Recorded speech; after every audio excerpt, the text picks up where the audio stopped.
Hello and welcome. My name is Grum and this is Godot. And today we're going to make an asteroids tutorial. So let's get right into it. Let's start by creating a new project here. I'm going to name this Asteroids 2. And let's go.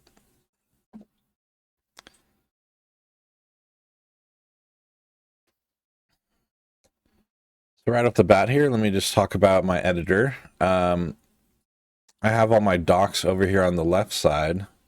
So if you want to match that, you just click on the three little dots here and you can move your dock positioning around. I like for my file system and inspector and all that to be on the left hand side. It's easier to drag and drop things over. And if we come over here to editor settings and type fold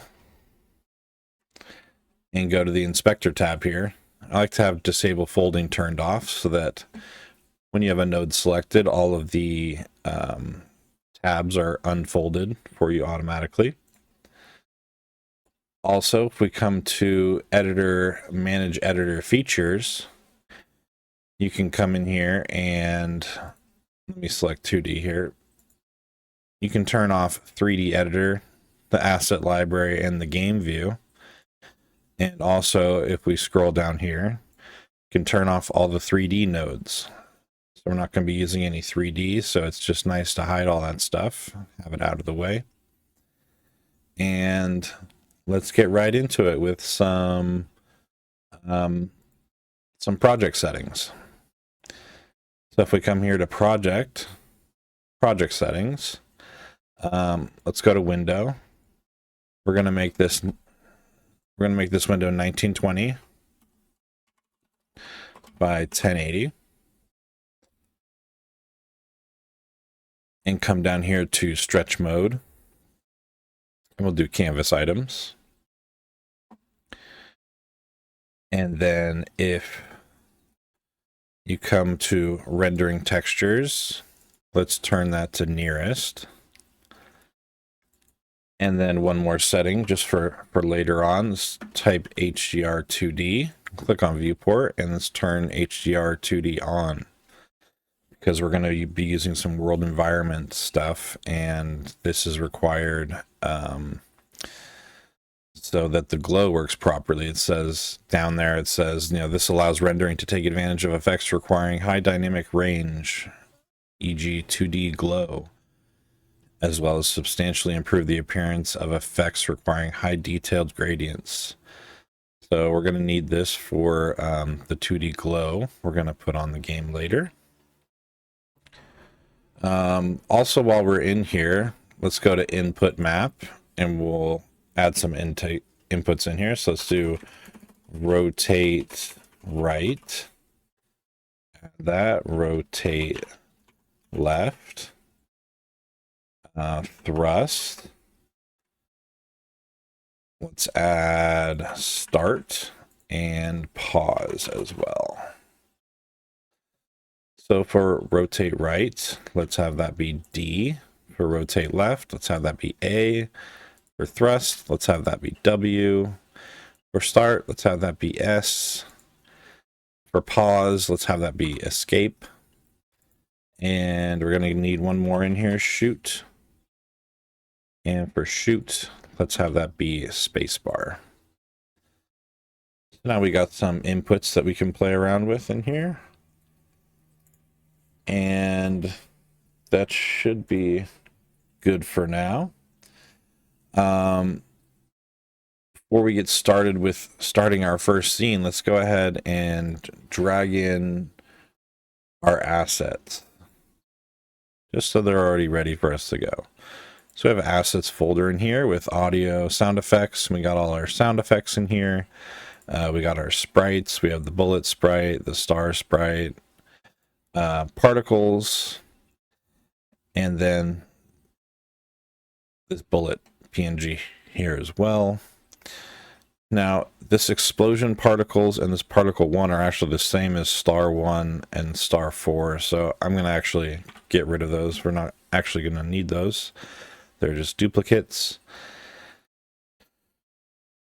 So we also have an icon here and an icon.png.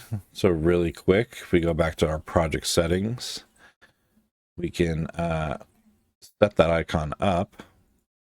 So if we go to config and icon, let's select that icon PNG there. Okay, cool. So now we can make our first scene.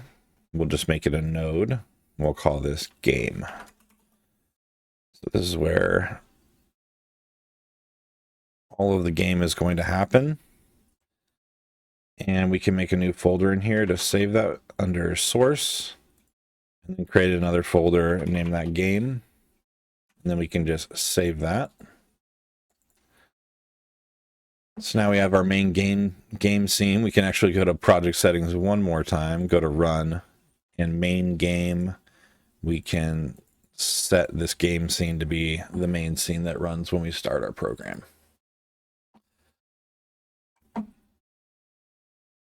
Also, if you're using GitHub Desktop, we can go ahead and set that up. So if we come in here and we go to File, New Repository, and we take a look at what our repositories or our resources folder is called. So it's called _asteroids-2 with all lowercase. So we want to make sure that we name our repository here asteroids-2 so that this directory is pointing to this folder. And if we have that set up correctly, then we can just create repository, and now it knows where our repository is and where all our files are. We can just publish that real quick. And our repository is set up. So we can come back here. Under the main game, really quick, let's create a color rect. And this is just going to be pure black background. Let's make the size of it 1920 by 1080, so it takes up the whole screen. And we can name this background. And that should be good. Go ahead and save that. Let's get right into it with the player scene. So let's start a new scene here. Click 2D scene. We'll name this player. And let's zoom in on the origin. You can hit F to center that. And let's turn on grid snapping and do a snap of 1 by 1 pixels. Zoom in here. And let's create a line 2D for the actual visuals of the player ship. So create a line 2D here, do a width of 2. And let's just click this here at 16 pixels. Then we'll come down here to 16 pixels the other direction. And 1, 2, 3 out and 1, 2, 3 up. And we'll come across.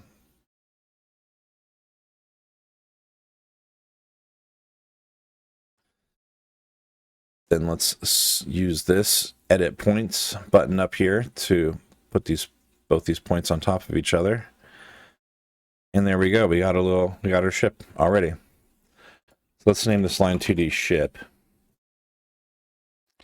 And we can save our player scene. Let's make a new folder for it, player. And now we can attach a script to it. Let's attach that player script and get into it with our first bit of code here. So up at the top, let's have a bunch of constants. Say max speed is going to be 200. Say acceleration is going to be 100. Say rotation speed is going to be equal to 3. And let's have our start position as a vector 2. And that's going to be a vector 2 of 960 by 540, which is the center of the screen. We just do 1920 divided by 2 and 1080 divided by 2. That will put us right in the center of the screen there. Let's have a couple of variables here. Let's have our velocity. It's a vector 2, and let's initialize it to vector 2.0. Have a Boolean. You know what? We can hold off on those for the time being. So let's come down here and create our first function. Let's go into the physics process. And this will run 60 frames per second. So 60 times a second this will run. And we're going to do all of our input and positioning in here. So if input.isAction pressed, rotate left. Let's do rotation minus equals rotation speed times delta. And then we'll do the same thing for rotate right. But let's make it an else if. Rotate right. And we'll do plus equals rotation speed times delta. So now we can rotate left and right. Let's do if input.isAction pressed, thrust,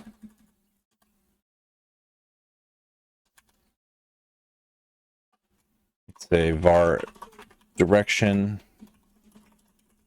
as a vector 2 is vector 2 dot up dot rotated with our rotation. So this will make it so that even if our ship is rotated, that up will rotate with it. And then we can simply say velocity plus equals direction times our acceleration times delta.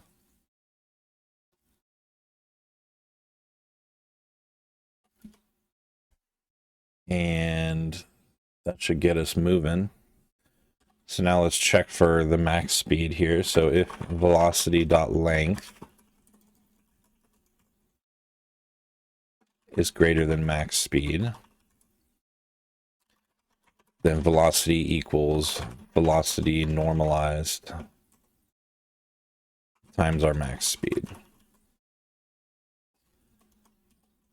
And then every frame, let's set our global position plus equal to velocity times delta.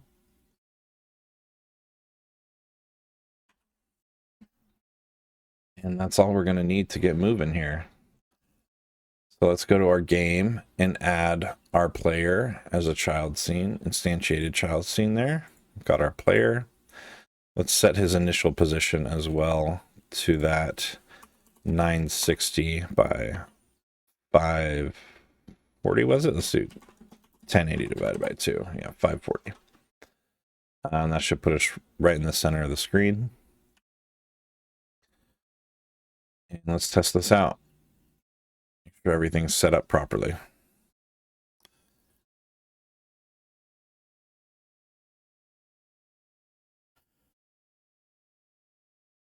There we go. And we're moving forward. We're coasting. And we can rotate left and right. And we keep our velocity when we're not thrusting. And there we go. Got a nice player ship in there already.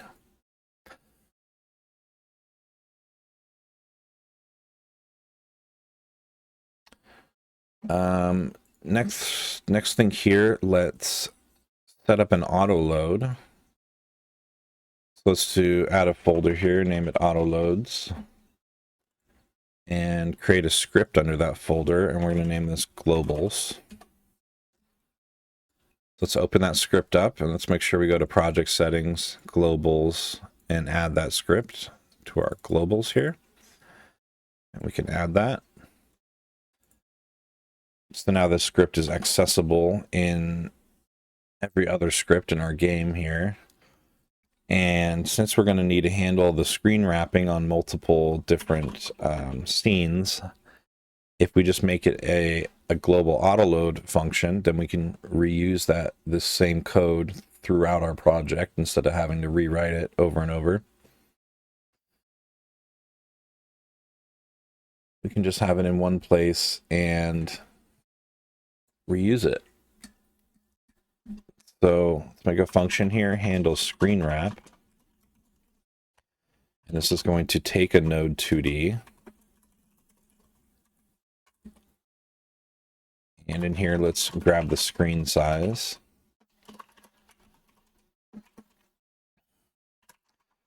Get viewport dot get visible rect dot size. So that'll give us the screen size here. Let's say if our node 2D's global position is less than 0, then let's wrap it over to the other side. Our global position.x, sorry, global position.x. Let's set it to the screen size.x. And else if node 2D dot global position dot x is greater than the screen size dot x, then we'll set the node 2D's global position equal to 0. So that'll wrap us from the left and right to left. Global position dot x. Sorry, I keep forgetting that. And then let's do the same thing for the y. So just change all these to y here, and that'll wrap us on the y-axis as well. We can save that and come in here to player, and we can just do globals.handle screen wrap on ourselves. So now if we come in here and should be able to screen wrap just like that. Checking in this direction, and it's working very nicely. So now we'll be able to use this function on the asteroid and the alien and the bullets and everything else that we need it for, and we don't have to keep rewriting this code over and over.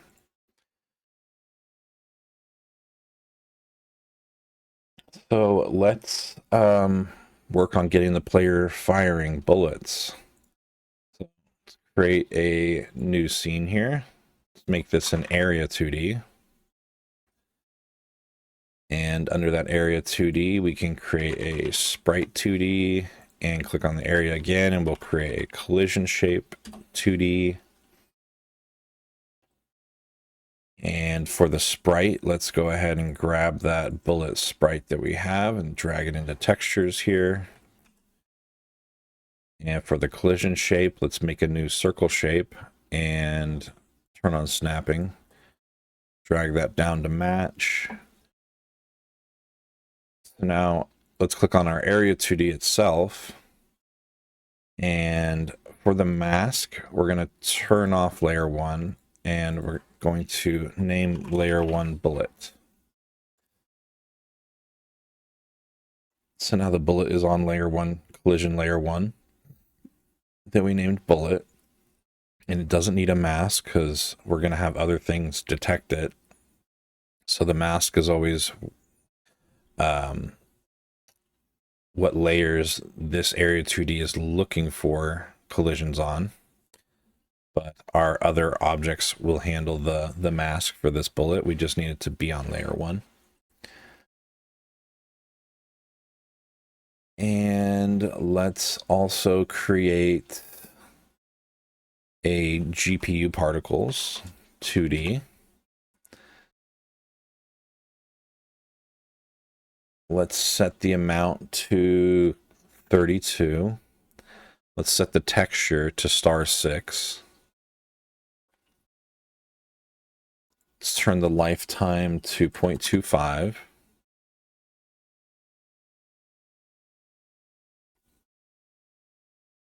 And let's create a process material here because every particle 2D needs a process material.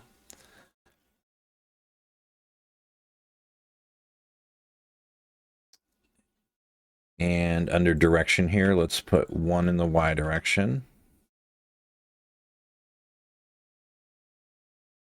And let's create a scale curve here, so that as time goes on, they'll fade out to 0 towards the end of their lifetime. And actually, let's have a nice smooth curve. So let's just have it over its lifetime. It will scale out to 0.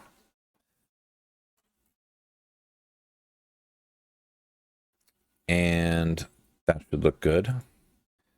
Let's create a timer on here. Let's have a wait time of 1.25, 1 shot, and auto start turned on. And let's rename this to bullet and then save it under its own folder here and attach a script to it. And all this script is really going to do is we're going to take this timer, let's put the timer up at the top, and let's put these GPU particles below the sprite 2D. Not that it matters, they're all the same color, but that'll just make it so the GPU particles are behind the sprite 2D. And let's click on the timer here and go to timeout. And so here under timeout, we'll just say Q free. So the bullets will release themselves after 1.25 seconds. So now we have our bullet. And let's work on firing our bullets. So here under our player, let's create another node here. Let's have a marker 2D. A marker 2D is essentially it's like a node 2D, but it just has a little different looks on it. It has these larger lines on it. And it's just basically used for marking 2D positions. You could get the same effect with the node 2D. But this is what marker 2Ds are for. So let's put that 2 pixels out in front of our ship here, and let's name this bullet spawn marker.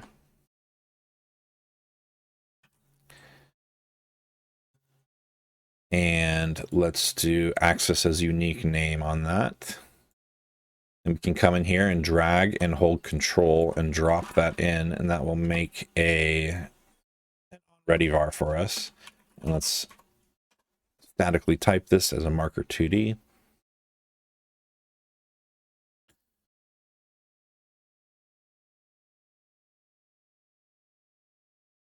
And let's go back into our player script here. And do here at the bottom, we can say if input dot is action pressed, shoot,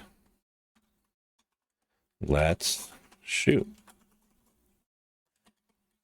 So let's create this function, shoot. We need a reference to our bullet. So up here at the top, let's do constant bullet scene as a packed scene. It's going to be equal to preload. Let's grab that bullet scene. So now we have the packed scene for the bullet. So we can do var bullet instance. And that's going to be an area 2D equal to bullet scene dot instantiate.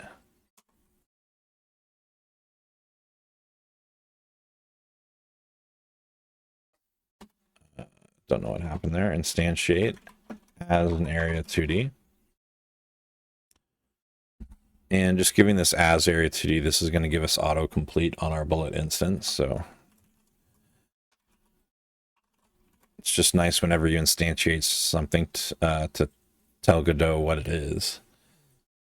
So let's do get parent, get node, bullets dot add child bullet instance. So we're going to need to come over to our game here.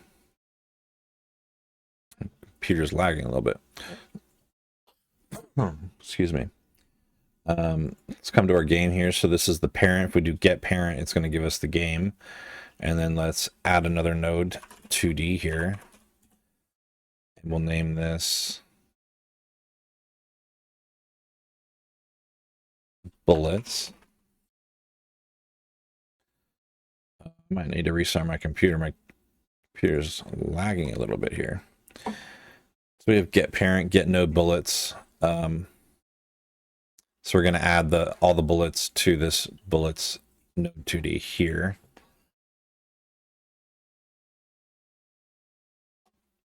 And we'll do bullet instance dot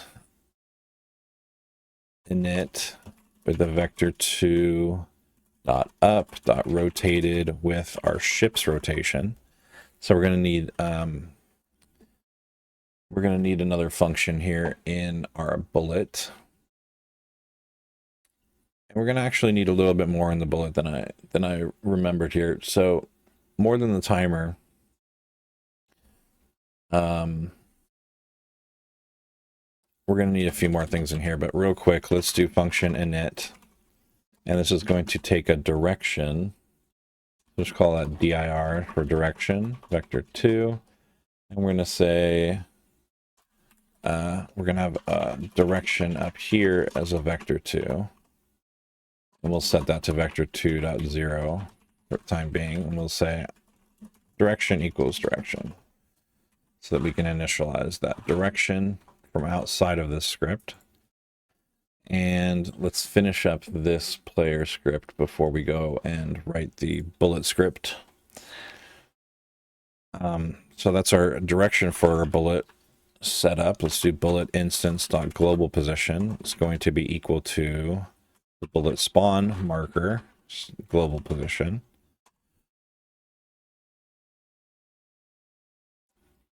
And on the player here, we're going to need a timer for how often we can shoot. Let's call this shoot timer. And we'll just set that to a wait time of 0.2. And turn auto start on.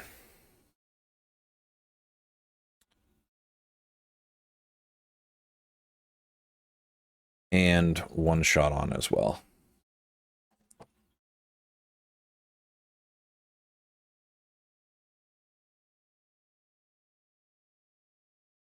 So now we can do, let's access this as a unique name, actually, and drag and drop that in with control. Call it a timer. So shoot timer.start. And here when we're shooting, let's make sure that we check that shoot timer is stopped. So let's make sure the shoot timer is timed out before we shoot, and then we'll start it again. Okay. Now let's go back to our bullet script, because we actually do want to set up a few things in here. So let's go to const and get a max speed here equal to 750. Have an acceleration as well. Let's just set that to something really high, like 99999, so it'll hit max speed almost instantly. And let's do function ready. Let's set up a tween here so that it blinks on its own, and we'll create a tween here, and it'll just fade in and out its alpha value. So let's do blink tween.set loops. So if we don't put anything in here, this is going to set this tween to loop indefinitely. So it will just keep looping over and over and over. Now let's tween property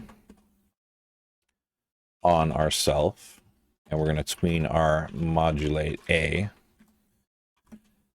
which is the alpha. We're going to tween it to half alpha every 0.2 seconds, and then back to full alpha over 0.2 seconds. So this will blink once every 0.4 seconds. Now let's come into physics process.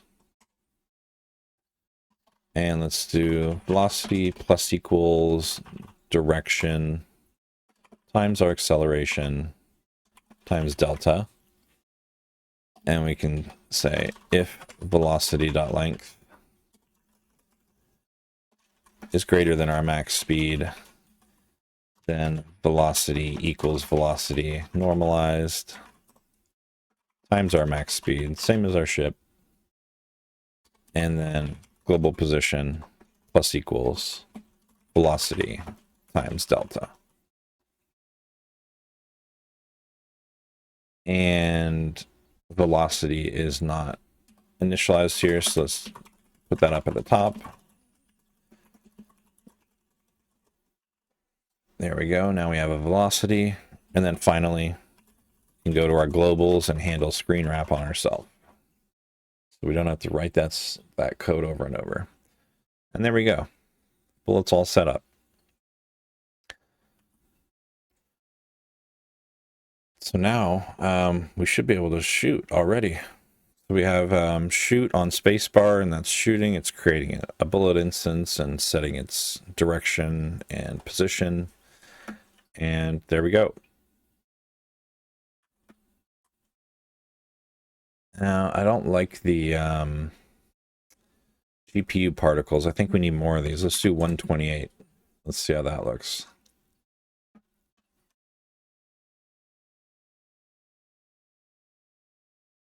Does that look better? Yeah, I think it looks all right.